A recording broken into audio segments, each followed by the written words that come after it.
Chapter 12, Balancing. Billy, Charlie called as soon as he got out of the car.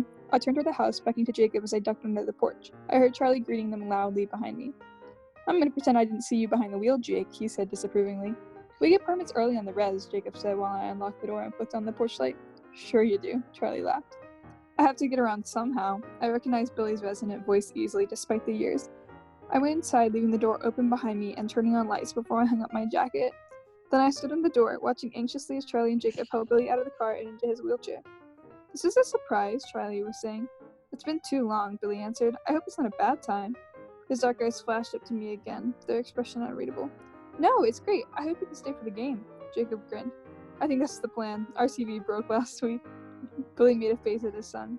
And of course, Jacob was anxious to see Bella again, he added. Jacob scowled. When your dad's a wingman. Are you hungry? I asked, turning toward the kitchen. I was eager to escape Billy's searching gaze. Nah, we ate just before we came, Jacob answered. How about you, Charlie? I called over my shoulder as I fled around the corner. Sure, he replied, his voice moving in the direction of the front room of the TV. I could hear Billy's chair follow. The grilled cheese sandwiches were in the frying pan, and I was slicing up a tomato when I sensed someone behind me. So, how are things? Jacob asked. Pretty good, I smiled. His enthusiasm was hard to resist. How about you? Did you finish your car? No, he frowned. I still need parts. Sorry, I haven't seen any... What was it you were looking for? Master cylinder, he grinned. Is something wrong with the truck? He added suddenly. No. Oh, I just wondered because you weren't driving it. I got a ride with a friend.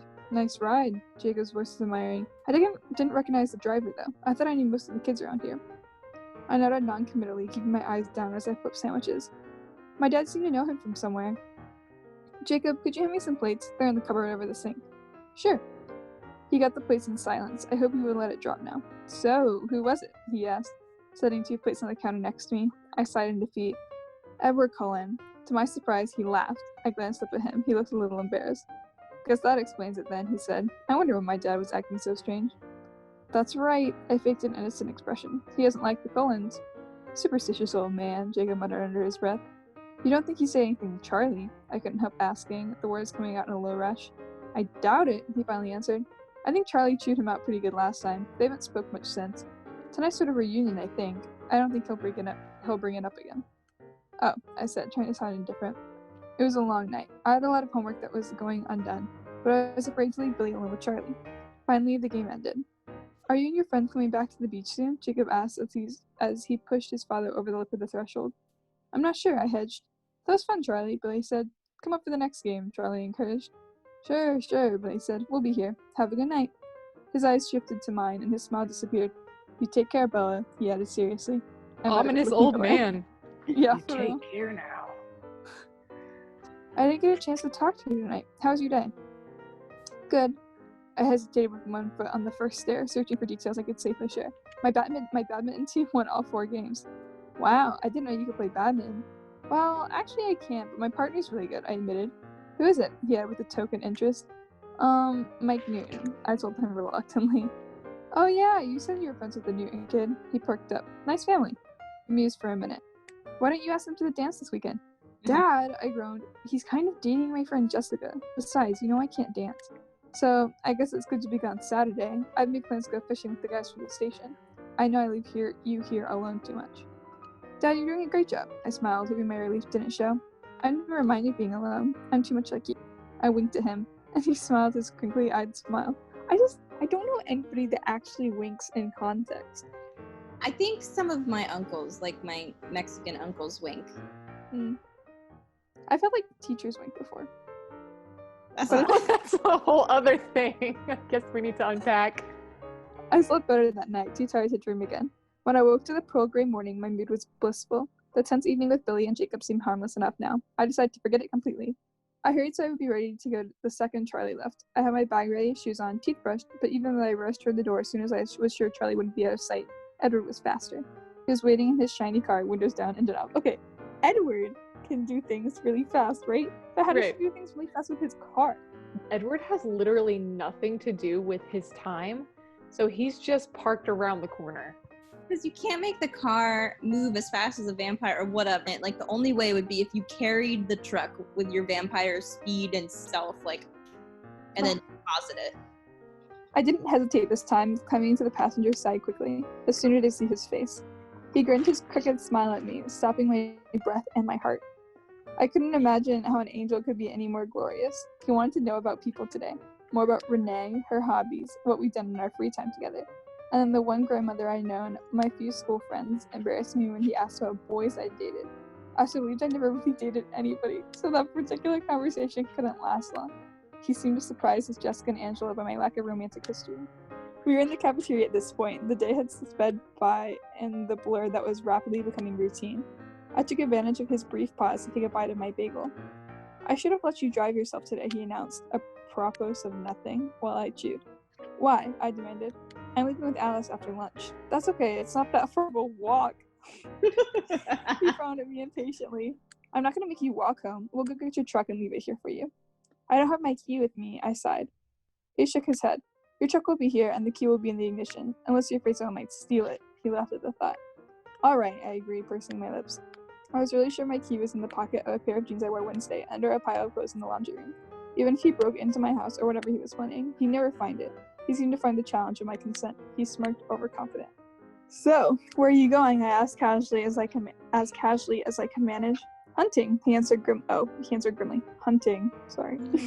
If I'm going to be alone with you tomorrow, I'm going to take whatever precautions I can. His face grew morose and pleading. You can always cancel, you know.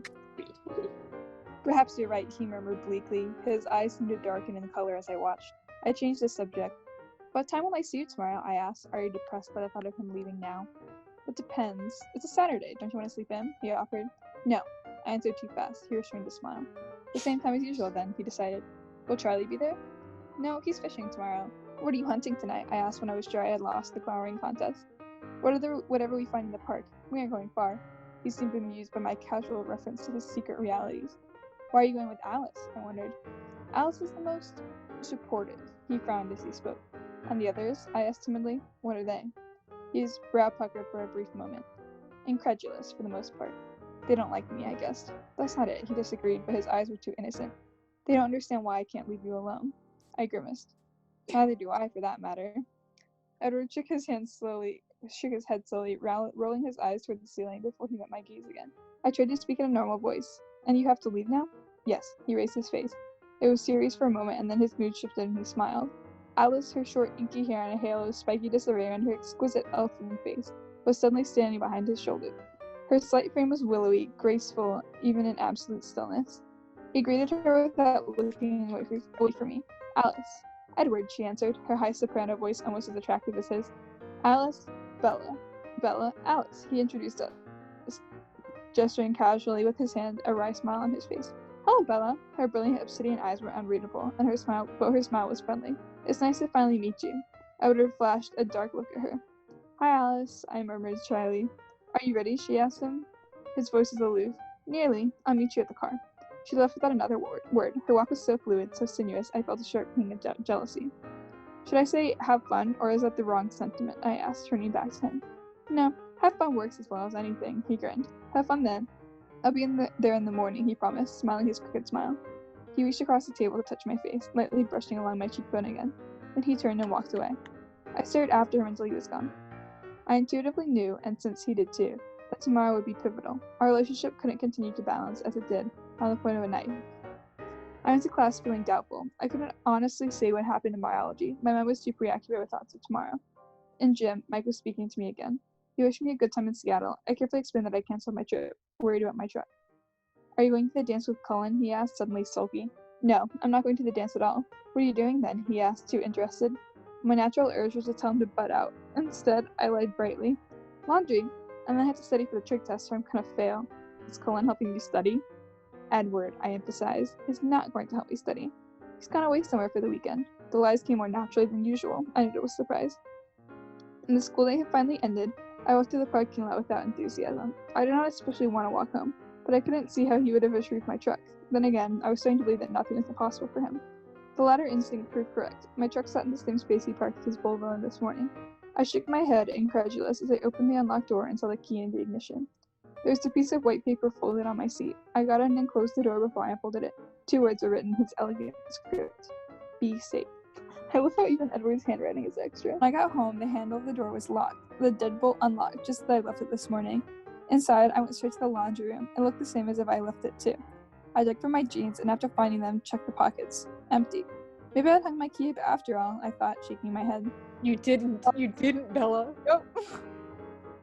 Charlie was absent-minded at dinner, worrying over something at work. You know, Dad, I began, breaking into his reverie. What's that, Bill? I think you're right about Seattle. I think I'll wait until Jessica or someone else can go with me.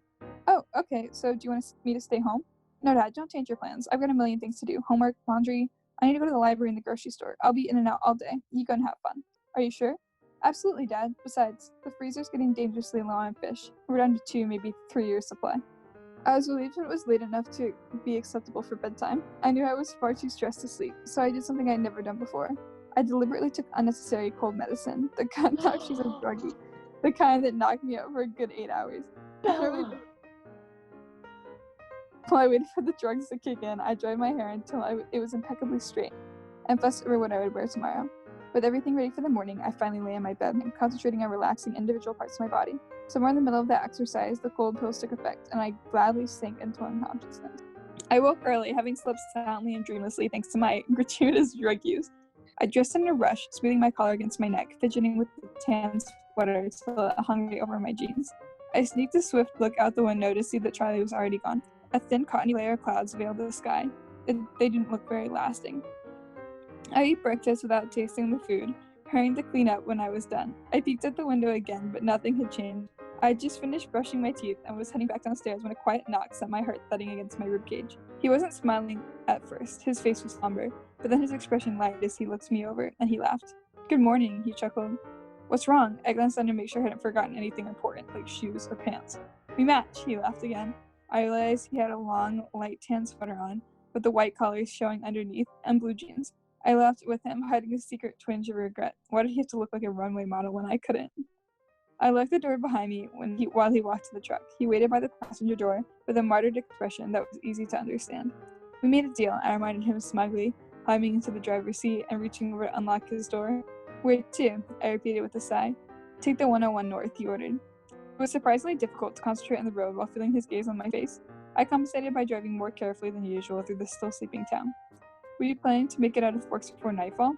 This truck is old enough to be your car's grandfather. Have some respect, I retorted. I don't know about that anyways. No. We were soon out of town limits, despite his negativity. Turn right on the 110, he instructed just as I was about to ask. Now we drive until the pavement ends. I could hear a smile in his voice, but I was too afraid of driving off the road and proving him right to look over and be sure. And what's there, at the pavement's end? I wondered. A trail. We're hiking? Thank goodness I'd worn tennis shoes. Is that a problem? He said as if he expected as much. No. I tried to make the lie sound confident. Don't worry, it's only 5 miles or so, and we're in no hurry. 5 miles. I didn't answer so that he wouldn't hear my voice crack in panic. 5 miles of treacherous roots and loose stones, trying to twist my ankles or otherwise incapacitate me. This was going to be humiliating. And then the road ended, constricting to a thin foot trail with a small wooden marker. It was warm now, warmer than it had been in Forks since the day I'd arrived, almost muggy under the clouds. I pulled off my sweater and knotted it around my waist. I heard his door slam and looked over to see he removed his sweater too. He was facing away from me into the unbroken forest beside the truck. This way, he said. He started into the dark forest. The trail? Panic was clear in my voice. I hurried across the truck to catch up to him. I said there was a trail at the end of the road, now that we're taking it. No trail? I asked desperately. I won't let you get lost. He turned then with a mocking smile, and I stifled a gasp. His white shirt was sleeveless, and he wore it unbuttoned. His perfect musculature no longer merely hinted at behind his concealing clothes. He was too perfect, I realized with a piercing stab of despair. There was no way this godlike creature could be meant for me. He stared at me, bewildered by my tortured expression. Do you want to go home? He said quietly, a different pain than mine saturating his voice. No. I walked forward till I was close behind him, anxious not to waste 1 second of whatever time I might have with him. What's wrong? He asked, his voice gentle. I'm not a good hiker, I answered dully. You'll have to be very patient. I can be patient. He smiled, holding my glance, trying to lift me out of my sudden, unexpected dejection. If you want me to hike 5 miles through the jungle before sundown, you better start leading the way, I said acidly. It wasn't as hard as I had feared. The way was mostly flat, and he held the damp ferns webs of moss aside for me. When his straight path took us over fallen trees or boulders, he would help me, lifting me by the elbow, and then releasing me instantly when I was clear. His cold touch on my skin never failed to make my heart thud erratically. Twice, when that happened, I caught a look on his face that made me sure he could somehow hear it.